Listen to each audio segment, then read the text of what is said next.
Welcome back to Techorati. We're still at Tech Show London, and we're very fortunate to be joined by Jamie Bartlett, who is a writer, researcher, and also a podcast presenter of The Missing Crypto Queen, which I believe was a BBC podcast. Is that correct? Right. Yeah, that's right. What led you to that podcast?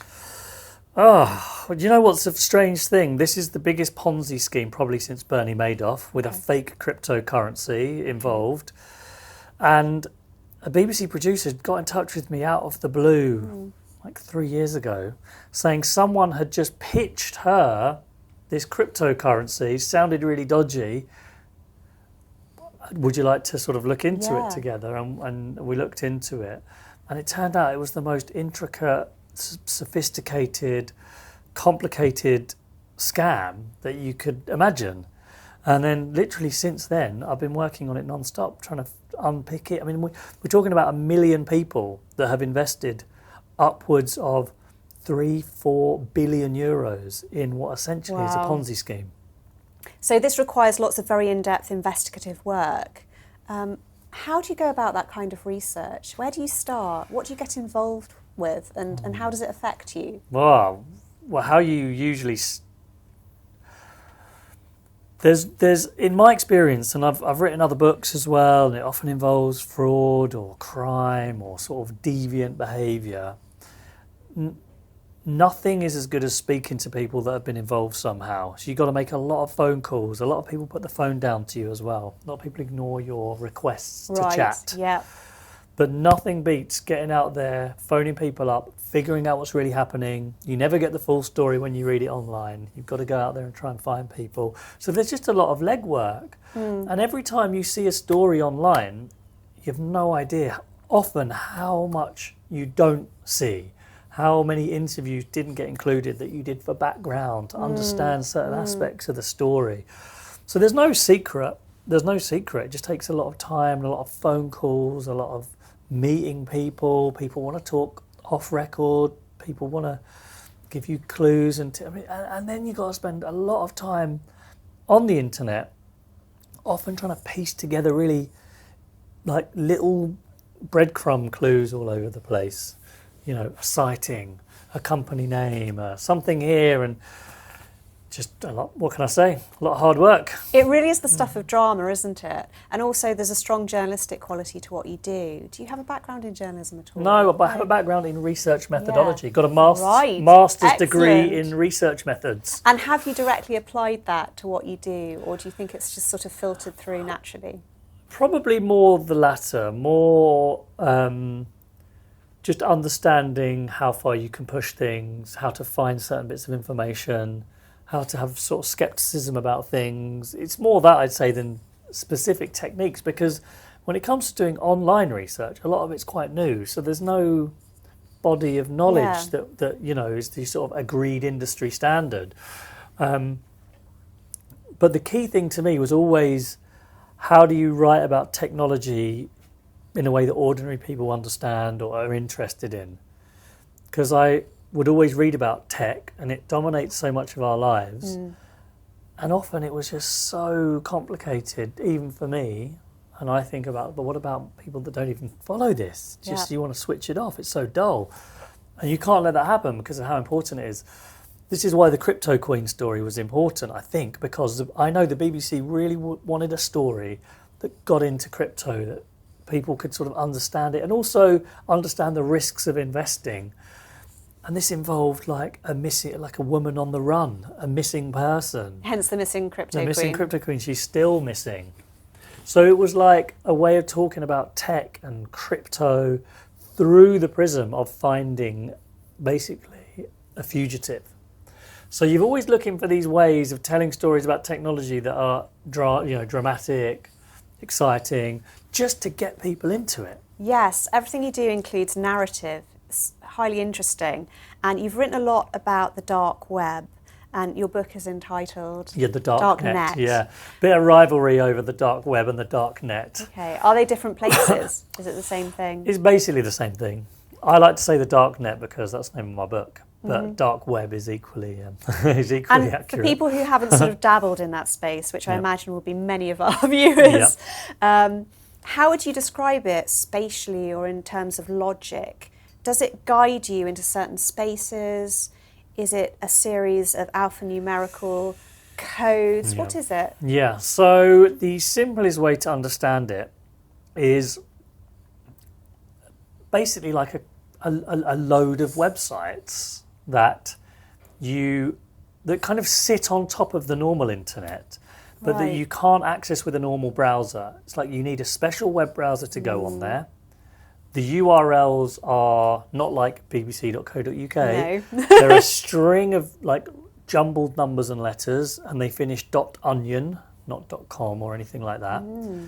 All of them? All of them, yeah. There's probably between 2,000 and 10,000 of these sites, and it's very hard for the authorities to close this down for quite technical reasons to do with where the websites are hosted on servers that are hidden, and people use this web browser to go on there, but that web browser masks your traffic like a VPN. Yep. So it's quite hard for the authorities to trace who's really on there. So it's become this kind of hidden parallel world, but it's very small. It's tiny in comparison to the World Wide Web. Sometimes you see stories of, the hidden web is 500 times darker, and it's guns, and it's this, and it's drugs, and it's just a load of rubbish. It's tiny, but it has an outsized influence because you get a lot of really good and really bad things sort of that have reason to use the privacy that it offers. So you have lots of whistleblower sites on there, like you have places for people to share stories with journalists. So the New Yorker has a website there. Really? Serious places, you know what I mean? So it's not just bad stuff. A lot of it has been created for people who need privacy for good reason. But as ever, the criminals pile in very quickly when they see how to make use of this. So the most probably well-known use of the darknet are the marketplaces, basically Amazon and eBay. Not Amazon and eBay for legal reasons, but like Amazon and eBay, but for stolen data and drugs and hacking tutorials and really anything you could imagine that you can buy and sell just as easily as Amazon or eBay. And a lot of people go there, and it's very hard to close it down. I'm wondering what the access point is. What draws people to these sites, to this place? If you're initially unaware of it, what's the hook for people, do you think? Well, in the case of drugs, it's really simple. You have two choices. You can try to find a drug dealer in your local community. Dangerous, dodgy, you don't know who you're dealing with. You don't really know what you're getting. Might be very hard. You might not be able to get the drugs you want. Or you go onto a darknet marketplace where you are presented with thousands and thousands of offers from vendors based all over the world, where their products have been reviewed, they're like how good they are, how polite they are, you know what I mean? Like literally like Amazon or eBay. So it massively expands the availability and the range and the choice, and often in a way that's kind of safer for people because they get it delivered to their door. They don't go stalking around on street corners looking for drugs. But that makes it sound like it's great, but it's not, because what it also means is anyone can get hold of anything, like really dangerous drugs, and people who never would have been able to can now get Class A drugs extremely easily delivered to their door, which is terrible and really dangerous. So I'm not condoning it at all. But that is what draws people in. They think it's easy and convenient, and they probably sometimes don't realise how serious it is because they're just online clicking away. And they think, can't be that bad, I'm just on the internet, doing what people do on the internet. So the appeal is easy to understand, but it can suck people into quite a dark world, where their own boundaries are maybe blurred because they get after a few days of being on darknet markets, you think it's perfectly normal that you could buy stolen data, stolen credit cards, Class A drugs, at the click of a button. Because you're not shocked anymore. And these present purely as lists, as items might be listed on Amazon, right? Just so it literally looks normal. the same. Yeah. They're described in the same way. The vendors will have buy one, get one free offers. They'll offer you your money back if you're not happy. So it feels really like the legal e-commerce sites that we all go on all the time. So when that happens, I think for you blur right and wrong quite easily. And I see that in a lot of these online communities, not just the darknet markets, but all sorts of similar ones. So is the number one usage for drugs? What would be the number two? Stolen data. So if you want to commit online fraud, credit card fraud or identity theft, or you want a free Netflix account, literally very, very simple to go and procure that. It's even easier than the drugs because you just get it sent to you in an email rather than as a physical package. Right. So that is probably the second most use case. Uses. But like I said, it's very hard to balance that against the good stuff. Like the anonymous web browser that you use to access the darknet, the Tor browser, has won multiple awards for its contribution to online privacy, freedom, democracy. When I investigate cryptocurrency scams, I use the Tor browser because I don't want anyone knowing my IP address when I'm on their website. Absolutely. So you can't easily make a you can't really have one without the other, unfortunately. And what about human trafficking? Human trafficking and things like weapons sales, and another sort of common horror story of the darknet is assassination markets and hitmen for hire. Wow. They do exist, but they are extremely small, really very small indeed.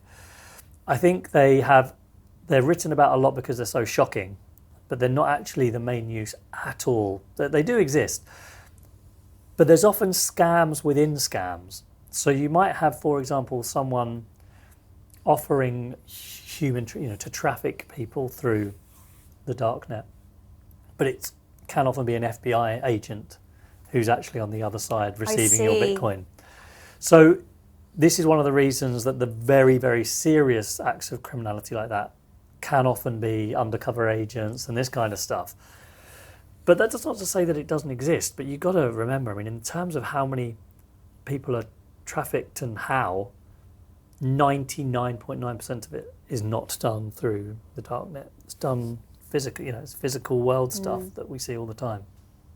It seems like there's a lot of people in this space fishing for different kinds of information. It's fascinating. How do you go about writing about something like that? The process of trying to structure it for popular consumption. I think you nearly always have to try and find a person, a story of an individual's journey through, for example, an eating disorder forum, where I spent a lot of time on eating disorder forums. You can just try to describe what happens and how it looks, but more powerful is to find someone who's been through it, who maybe joined accidentally looking for dieting advice, and then went on this journey, like this sort of gradually descending journey through this forum until they ended up in hospital, and using that as a way to explain different parts of the site and how it works and the dynamics and how you get sucked in. Because most stories about technology involve someone's journey through it. And if you can find the story, it just gets people more interested, because no one wants to read about the tech. They want to read about people and their use of the tech. And I always try to look for the human story, but not just because I'm interested in the human story, because you can use that to branch off through the story and say, well, I'm going to now explain to you how this sort of psychological process works, or how you pay in Bitcoin, or how you use this web browser to stay anonymous. And so you have these little detours into the tech, so you're imparting the information, but you've got a thread running through, which is a journey of someone's life. How do you think the story of the darknet is going to develop? Well, it's already developed, because the whole point of the darknet was the idea of creating a place that was online, but that was anonymous, that was private, that anyone could be anything. Lots of bad people used it, but the underlying infrastructure and the idea of it kind of went a bit mainstream. Like all of us use encrypted messaging apps now. Right. Many of us use Signal, or we worry about our web traffic being captured. So the darknet, the idea of the darknet has kind of morphed and really become a story about how heavy encryption and online privacy has become quite mainstream.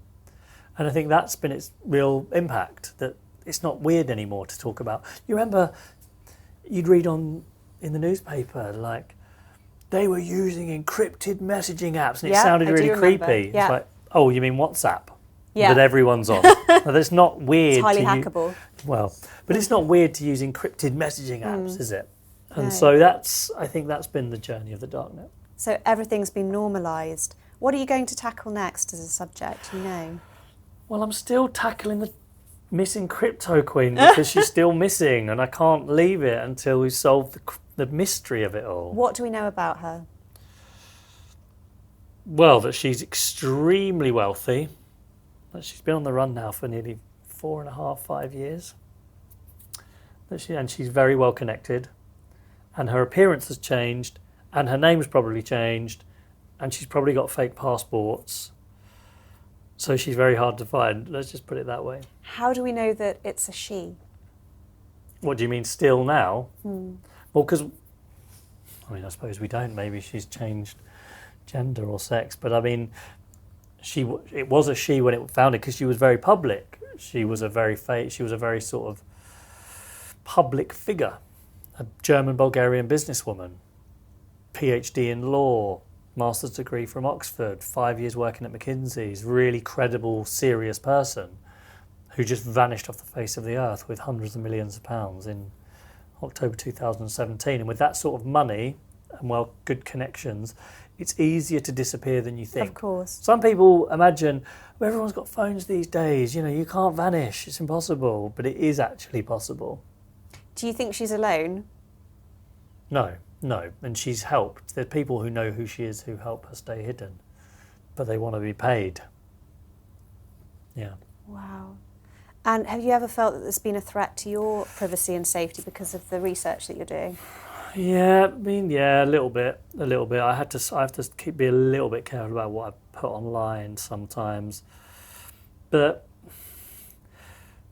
I don't want to exaggerate it and say, "Oh, I'm so scared." You know what I mean? Yeah. I'm as worried about letters from lawyers complaining about Right. stuff as I am from anyone Okay. trying to do something bad to me. And I'm lucky because I work for the BBC on that story. The sort of the glare and the publicity of it keeps you a bit safe. Right. It's people that were trying to call this scam out in 2017 on their own on small forums.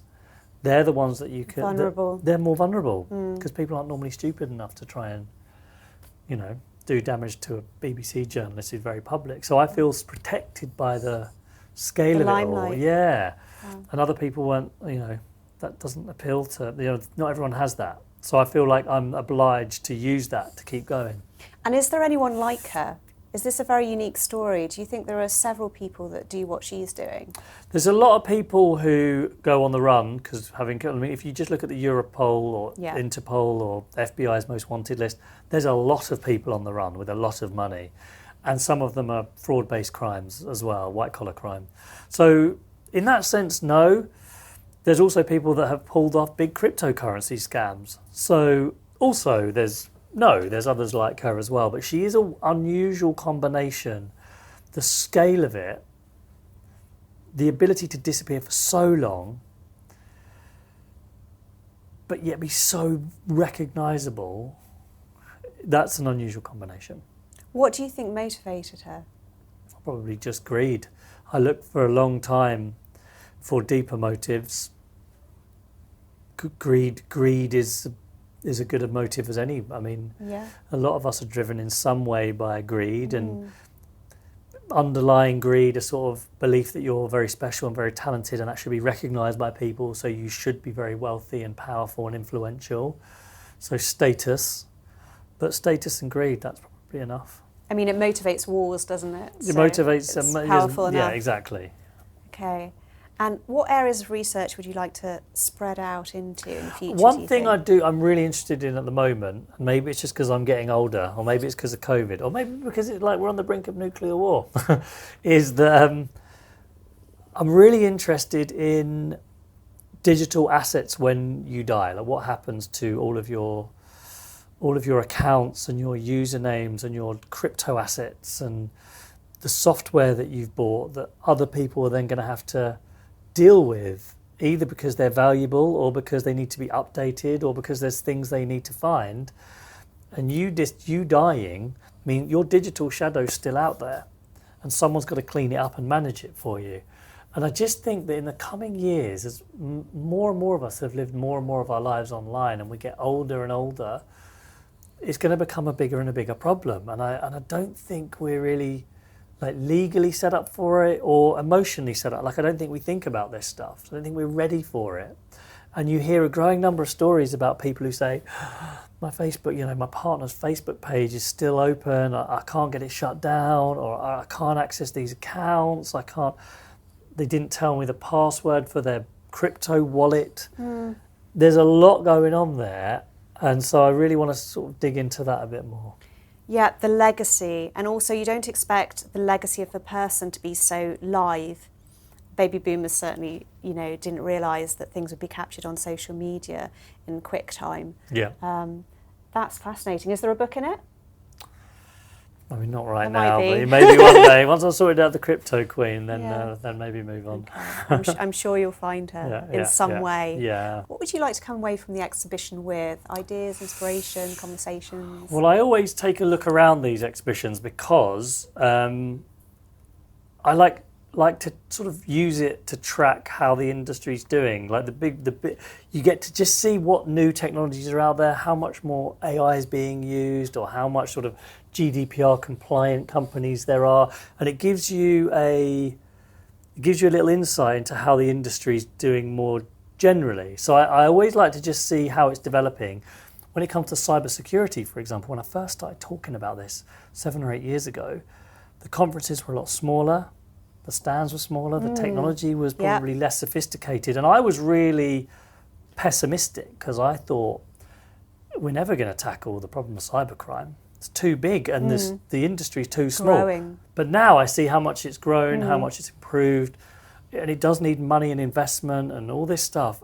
And it actually gives me confidence that we can actually get on top of cybercrime. So I like to just see sort of where are we? How big is this? What are we selling? What's going on? Where are we at?